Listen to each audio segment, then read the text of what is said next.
রাহমাতুল্লাহি ওয়া বারাকাতুহু।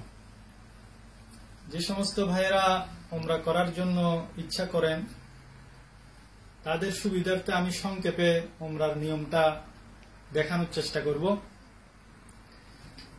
উমরা করার জন্য প্রথমে আপনি ঘর থেকে বের হওয়ার সময় আপনার নখ কেটে নেবেন, চুল কাটতে হলে চুল কেটে নেবেন, শেভ করার থাকলে শেভ করে নেবেন, আরো যা যা কাটার দরকার সবকিছু কেটে নেবেন। কারণ এহরাম অবস্থায় আপনি এসব করতে পারবেন না। সুন্দর করে পাক সাফ হয়ে আপনি যদি উমরা করতে যান তাহলে যেখান থেকে এহরাম বাঁধতে হয় সেটাকে বলা হয় মিকাত। ওই মিকাতের মধ্যে গিয়ে আপনি এহরামের কাপড় পরিধান করতে হবে। এহরামের কাপড় কিভাবে পরিধান করবেন আমি দেখাচ্ছি আপনাদেরকে। এটা প্রথমে আপনি নিচে বাঁধতে হবে এভাবে।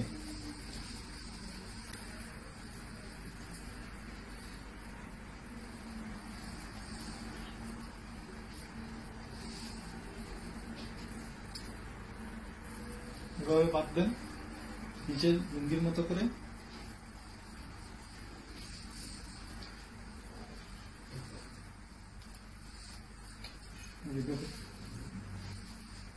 ওটা দিবেন। এরপর উপরেরটা আপনি এভাবে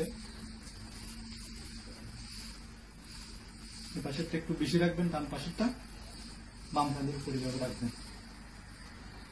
এরপর আপনি 2 রাকাত নামাজ পড়বেন, এহরামের নামাজ পড়ে আপনি নিয়ত করবেন এহরামের যে আমি হে আল্লাহ আমি উমরা করার নিয়ত করতেছি, আপনি আমার জন্য সেটা সহজ করে দেন এবং আমার পক্ষ থেকে কবুল করেন।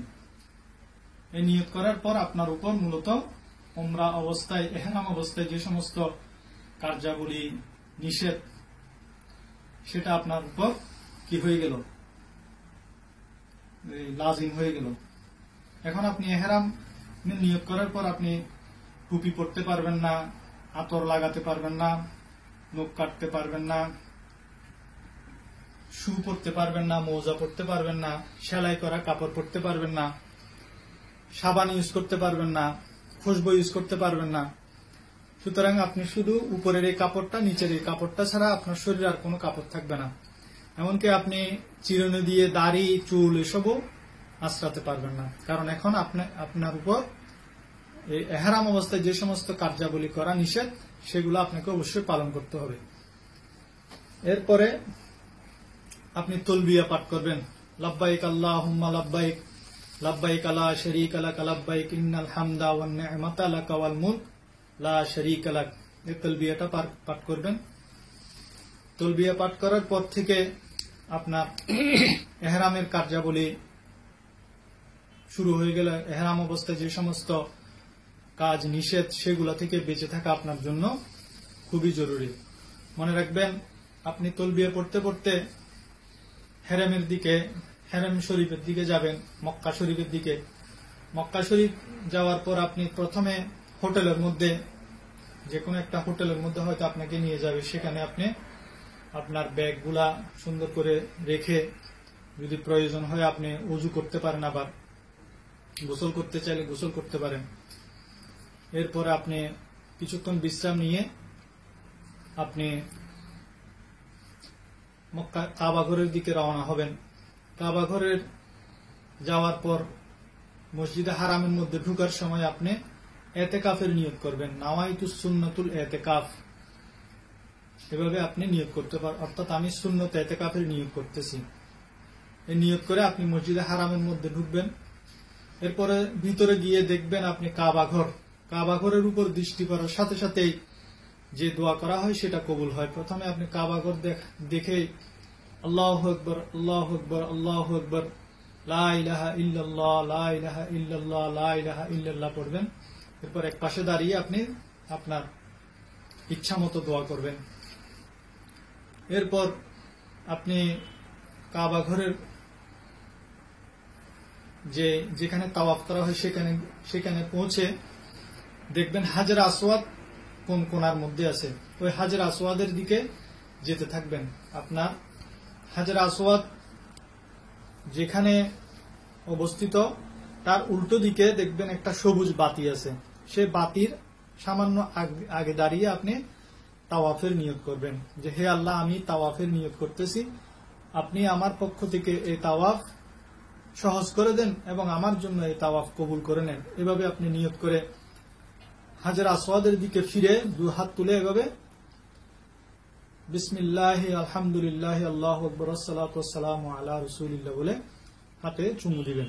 তো হাজরে আসওয়াদকে চুমু, এটাকে ইস্তেলাম বলা হয়। এরপর আপনি তাওয়াফ করার সময় আপনি মনে রাখবেন আপনার এই ডান হাতটা খোলা থাকবে, এভাবে ডান হাতটা খুলে এভাবে দিবেন। এরপর আপনি রমল করতে করতে একটু জোরে হাঁটবেন। প্রথম 3 চক্করে একটু জোরে হাঁটতে হয়, সেটাকে রমল বলা হয়। এবং একটা চক্কর দেওয়ার সময় আপনি মনে রাখবেন যে সেখানে আপনার অনেক বড় বড় কতগুলো দোয়া আছে, দোয়াগুলো যদি আপনার মুখস্থ না থাকে, আপনার কাছে যদি নোট থাকে, বই থাকে, সেখান থেকে দেখেও পড়তে পারেন, অথবা আপনি যে কোনো জিকির অথবা দরুদ শরীফও পড়তে পারেন। পড়তে পড়তে আপনি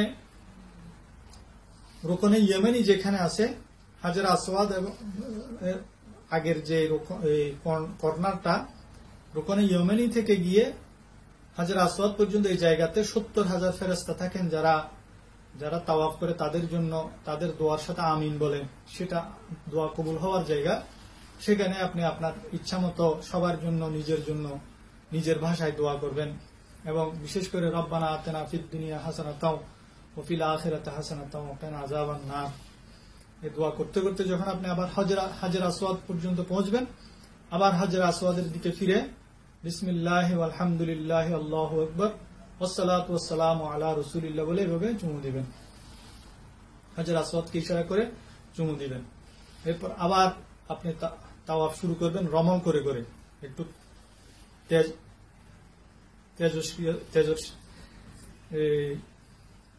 একটু জোরে কদম চালিয়ে আপনি রমল করে করে শরীরকে হেলিয়ে ধুলিয়ে আপনি আবার তাওয়াফ করবেন। আরেকটা তাওয়াফ, এখানেও আপনি যে দোয়া আছে দোয়া দেখে দেখে পড়তে পারেন, অথবা জিকির করতে পারেন, অথবা দরুদ শরীফ পড়তে পারেন। ঠিক সেইভাবে ঘুরতে ঘুরতে যখন আপনি ওখানে ইয়ামেনি পর্যন্ত পৌঁছবেন, সেখান থেকে আবার আপনি আপনার নিজের জন্য, সমগ্র মুসলমান ভাইদের জন্য, আত্মীয় স্বজনের জন্য, পরিবার পরিজনের জন্য, সকলের জন্য দোয়া করবেন। এবং রব্বানা আতিনা ফিদ দুনিয়া হাসানাতাও ওয়া ফিল আখিরাতি হাসানাতাও ওয়া কিনা আযাবান নার, এটা পরে আপনি দোয়া শেষ করবেন। এবং আবার হাজরে আসওয়াদ পর্যন্ত যখন পৌঁছবেন, হাজরে আসওয়াদ আপনি কোথায় সেটা দূর থেকে বুঝতে পারবেন যে আপনার হাজরে আসওয়াদের অপোজিটে একটা সবুজ বাতি লাগানো থাকে, সেটা আপনি দূর থেকে দেখতে পাবেন। সেই সবুজ বাতিটা বরাবর আসার সাথে সাথে আপনি হাজরে আসওয়াদের দিকে হাত তুলে বিসমিল্লাহ আলহামদুলিল্লাহ আল্লাহু আকবার আসসালাতু ওয়াসসালামু আলা রাসূলিল্লাহ এভাবে করে আপনি এভাবে হাতে চুমু দিবেন। অথবা সম্ভব হলে আপনি সেখানে হাজরে আসওয়াদে গিয়েও চুমু দিতে পারেন, কিন্তু ওখানে ভিড় হওয়ার কারণে দূর থেকে ইশারা করে আপনি চুমুটা সেরে নিলেন, কারণ তাওয়াফের জন্য এই চুমু দিয়াটা হলো শর্ত। এভাবে 3 চক্কর, 4 চক্কর, 5 চক্কর, 6 চক্কর, 7 চক্কর, 7টা চক্কর শেষ করে আপনি আবার হাজরে আসওয়াদের দিকে হাত দিয়ে চুমু দিবেন, অথবা সম্ভব হলে সেখানে গিয়ে আপনি হাজরে আসওয়াদকে চুম্বন করবেন। তাহলে আপনার চক্কর হবে 7টা আর চুম্বন হবে হাজরে আসওয়াদকে 8 বার। এখন আপনার তাওয়াফ শেষ হয়ে গেলে পর তাওয়াফ শেষে আপনি আপনার কাঁধটা ঘুরে ফেলবেন। এভাবে ঘুরে আপনি 2 রাকাত নামাজ পড়বেন। নামাজ পড়ার আগে আপনি মাকাম ইব্রাহিম, যেখানে হযরত ইব্রাহিম আলাইহিস সালামের পায়ের চিহ্ন, এটা একটা সুন্দর একটা পিঞ্জিরার ভিতর রাখা আছে কাবা ঘরের পাশে, সেখানে গিয়ে আপনি আত্তাখিযু মিন মাকাম ইব্রাহিম মুসাল্লা কোরআনের আয়াতটি পড়বেন এবং এটার আশেপাশে সম্ভব হলে 2 রাকাত নামাজ পড়বেন। যদি আশেপাশে সম্ভব না হয় আপনি দূরে যেখানে সুযোগ পান সেখানে 2 রাকাত নামাজ পড়ে নেবেন। এটা হলো তাওয়াফের নামাজ। এই 2 রাকাত নামাজ পড়ার পর আপনি দোয়া আছে একটা, ওই দোয়াটা যদি না জানেন আপনি নিজের জন্য, সকলের জন্য দোয়া করবেন। এরপরে আসবেন আপনি মুলতাজিমে। মুলতাজিম বলা হয় কাবাগরের দরজা এবং হাজর আসওয়াদের মাঝখানে যে জায়গাটুকু, সেখানে গিয়ে কাবাগরের দেওয়ারকে আপনি একদম লেপটে ধরে কান্নাকাটি করবেন, দোয়া করবেন, সেটা দোয়া কবুল হওয়ার জায়গা। এরপরে যতক্ষণ পারেন আপনি ওখানে দোয়া করার পর সেখান থেকে বের হয়ে এসে আপনি চলে আসবেন জমজমের পানির কাছে। জমজমের পানির কাছে এসে আপনি বিসমিল্লাহ বলে জমজমের পানি পান করবেন। দাঁড়িয়ে কাবাগরের দিকে দেখে বিসমিল্লাহ বলে পান করবেন। পান করার শেষে পড়বেন আলহামদুলিল্লাহ। এরপরে আপনি জমজমের পানি পান করে যে দোয়া করা হয় সেটা কবুল হয়। আপনি দোয়া করবেন যে জমজমের পানির পরে আপনি শেফার জন্য দোয়া করতে পারেন, মাগফিরাতের জন্য দোয়া করতে পারেন। কারণ জমজমের পানির পরে যে দোয়া করা হয়, যেই নিয়তে পান করা হয়, সেটা আল্লাহ রাব্বুল আলামিন কবুল করেন। আপনি পেট ভরে পান করবেন। সেখানে দেখবেন যে জমজমের পানি কিছু ঠান্ডা পানি আছে, আবার কিছু নর্মাল পানি আছে। বেশি ঠান্ডা পানি খেলেও হয়তো আপনার ক্ষতি হতে পারে, সেজন্য আপনি নর্মাল পানিও রাখা হয়েছে। সেখান থেকে আপনি পেট ভরে একদম ইচ্ছা মতো বেশি বেশি করে জমজমের পানি পান করবেন। কারণ নবী করিম সাল্লাল্লাহু আলাইহি ওয়াসাল্লাম ইরশাদ করেছেন, জমজমের পানি যারা মুনাফিক তারাই বেশি পান করতে চায় না। সেজন্য আপনি একদম বেশি করে জমজমের পানি পান করবেন, এতে কোনো সাইড এফেক্ট নাই। এরপর আপনি যদি ক্লান্ত হয়ে যান, কিছুক্ষণ বিশ্রাম নিতে পারেন। যদি ক্লান্ত না হন তাহলে আপনি মসজিদ থেকে বের হয়ে যেখানে তাওয়াফ করা হয়, সাই করা হয়, ওই সাইয়ের জায়গায় সাফা মারওয়া, সেখানে চলে যাবেন। প্রথমে আপনি সাফা পাহাড়ের মধ্যে যাওয়ার পূর্বে, সাই করতে যাওয়ার পূর্বে আপনি কাবাগরের সামনে গিয়ে যেখানে হাজর আসওয়াদ আছে সেখানে যাবেন। সেখানে গিয়ে তাওয়াফের সময় যেভাবে আপনি বিসমিল্লাহ আলহামদুলিল্লাহ আল্লাহু আকবার ওয়াসসালাতু ওয়াসসালামু আলা রাসূলিল্লাহ ভাবে ইস্তেলাম করেছেন, চুমু দিয়েছেন, এভাবে হাতে ইশারা করে চুমু দিয়ে তারপরে আপনি যাবেন সাই করার জন্য। এটা মনে রাখবেন যে সাই করার আগেও আপনাকে কাবাগরের হাজর আসওয়াদের সামনে গিয়ে আপনাকে আবার বিসমিল্লাহ আলহামদুলিল্লাহ আল্লাহু আকবার ওয়াসসালাতু ওয়াসসালামু আলা রাসূলিল্লাহ বলে চুমু দিয়ে এরপরে আপনি সাই করতে যাবেন। মসজিদ থেকে আপনি সাফা মারওয়া পাহাড়ের যে সীমানা আছে, যে জায়গা আছে, সেখানে চলে যাবেন। প্রথমে সাফা পাহাড়ে উঠে আপনি দেখবেন অনেকে এভাবে তিনবারে এভাবে করে অনেকে হাত নাড়ে, এসব করার দরকার নাই। আপনি শুধু সাফা পাহাড়ে উঠে 2 হাত তুলে দোয়া করবেন। কতক্ষণ দোয়া করতে পারবেন? সূরা বাকারার 25টা আয়াত পড়তে যতক্ষণ সময় লাগে ততক্ষণ আপনি দোয়া করতে পারেন। নিজের জন্য, নিজের পরিবার পরিজন, আত্মীয় স্বজন, সমগ্র জাহানের মুসলমানদের জন্য আপনি সেখানে কান্নাকাটি করে দোয়া করবেন। সেই জায়গাটা হলো দোয়া কবুল হওয়ার জায়গা। এরপর আপনি নিয়ত করবেন যে হে আল্লাহ, আমি 7 চক্কর সাফা মারওয়া পাহাড়ে 7 চক্কর সাই করার নিয়ত করতেছি। তুমি আমার পক্ষ থেকে এই সাইকে সহজ করে দাও এবং আমার জন্য কবুল করে নাও। এই নিয়ত করে আপনি আস্তে করে সাফা পাহাড় থেকে নামবেন। নামতে নামতে আপনি দেখবেন কটুক গেলে দেখবেন সবুজ বাতি আছে। ওই সবুজ বাতি প্রথম যখন শুরু হবে সেখান থেকে আপনি দৌড়ানো শুরু করবেন এবং সেখানে বড় একটা দোয়া আছে, যদি সেটা না পারেন তাহলে রব্বিগফির ওয়ারহাম ওয়া আনতা আ'আজ্জুল আকরাম, এই দোয়াটা পড়ে পড়ে আপনি দৌড়তে থাকবেন। রব্বিগফির ওয়ারহাম ওয়া আনতা আ'আজ্জুল আকরাম, এই দোয়াটা পড়তে পড়তে আপনি দৌড়তে দৌড়তে যখন আরেকটা সবুজ বাতির সীমানা শেষ হবে ততটুক পর্যন্ত আপনি দৌড়ে গিয়ে সেখান থেকে আবার আপনি আস্তে আস্তে হেঁটে হেঁটে মারওয়া পাহাড়ে যাবেন। মারওয়া পাহাড়ে গিয়ে একইভাবে আপনি সূরা বাকারার 25 আয়াত পড়তে যতক্ষণ সময় লাগে ততক্ষণ পর্যন্ত আপনি 2 হাত তুলে দোয়া করবেন। দোয়া করে সেখান থেকে আবার সাফা পাহাড়ের দিকে আসবেন। আসার সময় আবার ওই সবুজ বাতির যে নিশানা আছে, যে চিহ্ন আছে, ওই জায়গাটুকুতে আবার দৌড়বেন। একটু দৌড়ে দৌড়ে সবুজ বাতি পার করবেন এবং সেখানে রব্বিগফির ওয়ারহাম ওয়া আনতা আ'আজ্জুল আকরাম, এই দোয়াটা পড়তে পড়তে আপনি ওই সবুজ বাতির সীমানাটা আপনি পার হবেন। পার হয়ে আবার সাফা পাহাড়ে যাবেন। তাহলে আপনার এখন 2 চক্কর হয়ে গেল।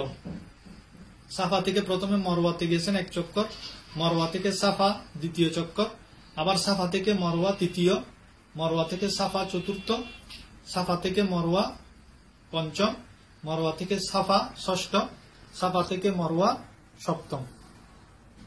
তাহলে আপনার 7 চক্কর হয়ে গেল। অনেকে দেখা যায় যে প্রথমে সাফা থেকে মরওয়া, মরওয়া থেকে সাফা 1 চক্কর ধরে, এটা ভুল। বরং আপনার সাফা থেকে মরওয়া আসছেন, তাহলে আপনার 1 চক্কর হয়ে গেল। এরপরে আপনার সাই শেষে আপনি কাবাতুল্লাহর দিকে ওখানে গিয়ে মসজিদে হারামের মধ্যে গিয়ে আপনি 2 রাকাত সাইয়ের নামাজ পড়তে পারেন। নামাজের পর আপনি বের হয়ে গেলেন, বের হয়ে যাবেন। মনে রাখবেন আপনার শুধু তাওয়াফ করার সময় আপনার হাত এই হাতটা খোলা থাকবে, আর বাকি সব সময় আপনার এই জিনিসটা, এই ঘাটটা বন্ধ রাখবেন। সাইয়ের সময় এই ঘাটটা বন্ধ রাখবেন, এভাবে বন্ধ রেখে আপনি বাকি কাজ সারবেন। এরপরে আপনি তাওয়াফও হয়ে গেল, সাইও হয়ে গেল। এখন আপনি মসজিদে হারাম থেকে বের হয়ে আপনার হলাক অর্থাৎ চুল কেটে আপনার একটা উমরা হয়ে গেল।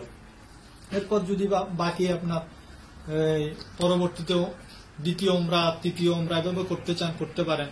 তার জন্য আবার আপনাকে মসজিদে যে ফাতেমা আছে, সেখানে মসজিদে ফাতেমাতে গিয়ে সেখান থেকে আপনি এহরামের নিয়ত করে আসতে পারেন। এহরাম আপনি ঘর থেকেও, হোটেলে যেখানে থাকবেন সেখান থেকে আপনি সুন্দর করে এহরামের কাপড় পরিধান করে মসজিদে ফাতেমাতে ট্যাক্সি পাবেন 5-10 টাকা দিয়ে, 10 রিয়াল দিয়ে ট্যাক্সি আছে, শেয়ারিং ট্যাক্সি। তাতে করে আপনি মসজিদে ফাতেমাতে চলে গেলেন, সেখানে গিয়ে আপনি 2 রাকাত নামাজ পড়ে আবার আরেকটা উমরার নিয়ত করে আসতে পারেন। এভাবে আপনি যতদিন সময় পান, যত ইচ্ছা তত উমরা করতে পারেন। বাকি সময়টুকু যখন আপনি অন্যান্য সময় ফ্রি থাকেন, নর্মাল কাপড়ে আপনি যত সম্ভব তাওয়াফ করবেন। এহরাম অবস্থায় তাওয়াফ নয়, আপনি নর্মাল হালতেও আপনি যত সম্ভব তত আপনি তাওয়াফ করতে পারেন। কারণ পৃথিবীর মধ্যে তাওয়াফ করার মতো একটা জায়গায়, সেটা হলো কাবাঘর। সুতরাং সেখানে কাবাতুল্লাহর মধ্যে আপনি যদি একটা নেকি করেন, 1 লক্ষ নেকির সওয়াব পাবেন। আর যদি একটা গুনাহ করবেন, তাহলে গুনাহও সেরকম বেশি। সেজন্য সেখানে যথাসম্ভব জিকির, আজকার, আল্লাহর ইবাদত, কোরআন তেলাওয়াত, বেশি বেশি তাওয়াফ করা, কাবাঘরের দিকে দেখাও, এটাও একটা ইবাদত। এই সমস্ত কাজের মধ্যে আপনি আপনার সময়টা বের করবেন। এরপরে আপনার কাবাঘরের মক্কাতুল মুকাররমার তাওয়াফ, সাই, উমরা এসব শেষ করার পর হয়তো এরপরে আপনি মদিনা শরীফ যাবেন। মদিনা শরীফের মধ্যে আপনার প্রধান কাজ হলো মসজিদে নববীর মধ্যে 1 ওয়াক্ত নামাজ পড়লে 50,000 রাকাতের সওয়াব পাওয়া যায় 1 রাকাতের মধ্যে। তাহলে সেখানে আপনার এই নিয়ামতটা অর্জন করার চেষ্টা করবেন। সেখানে দুজাহানের বাদশা পিয়ারা নবী মুহাম্মদুর রাসূলুল্লাহ সাল্লাল্লাহু আলাইহি সাল্লাম ওনার রওজার মধ্যে জীবিত অবস্থায় আছেন, সেটা আমাদের সকল আহলে সুন্নাত ওয়াল জামাতের আকীদা। সেখানে আপনি যখন হুজুর পাক সাল্লাল্লাহু আলাইহি ওয়াসাল্লামের রওজার পাশে যাবেন, সেখানে খুব আদব কায়দার সাথে আপনাকে চলাফেরা করতে হবে এবং প্রথমে বাবুস সালাম দিয়ে প্রবেশ করবেন। বাবুস সালাম দিয়ে প্রবেশ করে সিধা গিয়ে আপনার বাম পাশে লাস্টে গিয়ে দেখবেন যে হুজুর পাক সাল্লাল্লাহু আলাইহি ওয়াসাল্লামের রওজা মুবারক আসবে। সেখানে গিয়ে আপনি আসসালাতু ওয়াসসালামু আলাইকা ইয়া রাসূলুল্লাহ, আসসালাতু ওয়াসসালামু আলাইকা ইয়া হাবিবাল্লাহ, আসসালাতু ওয়াসসালামু আলাইকা ইয়া নবিয়াল্লাহ, আসসালাতু ওয়াসসালামু আলাইকা ইয়া রাহমাতাল লিল আলামিন, আসসালাতু ওয়াসসালামু আলাইকা ইয়া খায়রা খালকিল্লাহ। এভাবে আপনি সালাম দিতে থাকবেন। নামাজের মধ্যে যেভাবে দাঁড়ায় সেভাবে আদবের সাথে দাঁড়িয়ে সালাম দিবেন। অনেকে দেখবেন সেখানে ছবি তুলতেছে, ভিডিও করতেছে, আপনি ওসব দিকে খেয়াল করবেন না। সেটা পৃথিবীর মধ্যে সবচেয়ে আদবের জায়গা হলো মদিনাতুল মুনাওয়ারা। সুতরাং সেখানে আপনি অত্যন্ত আদবের সাথে চলাফেরা করবেন। হুজুর পাক সাল্লাল্লাহু আলাইহি ওয়াসাল্লামের রওজার পাশেই হযরত আবু বকর সিদ্দিক এবং হযরত ওমর ফারুক রাদিয়াল্লাহু তাআলা আনহুর রওজা। হুজুর পাক সাল্লাল্লাহু আলাইহি ওয়াসাল্লামকে সালাম দেওয়ার পরে হযরত আবু বকর সিদ্দিককে সালাম দিবেন, হযরত ওমর ফারুককে আসসালামু আলাইকা ইয়া আমিরুল মুমিনিন, আসসালামু আলাইকা ইয়া সিদ্দিক আকবর, আসসালামু আলাইকা ইয়া ফারুক আজম, এভাবে সালাম দিবেন। এরপর আপনি সেখান থেকে বের হয়ে যাবেন। বের হয়ে দেখবেন সিধা কিছু দূর গেলে জান্নাতুল বাকি, সেখানে গিয়ে আপনি জিয়ারত করবেন। সেখানে হাজার হাজার সাহাবায়ে কেরামের মাজার রয়েছে, শুহাদায়ে কেরামের মাজার রয়েছে, সেখানে আপনি জিয়ারত করবেন।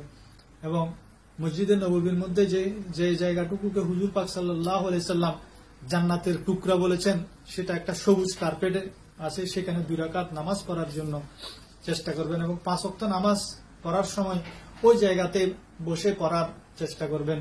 এবং বিশেষ করে এই মসজিদে নববী সেখানে ইফতারের ব্যবস্থা করা হয়।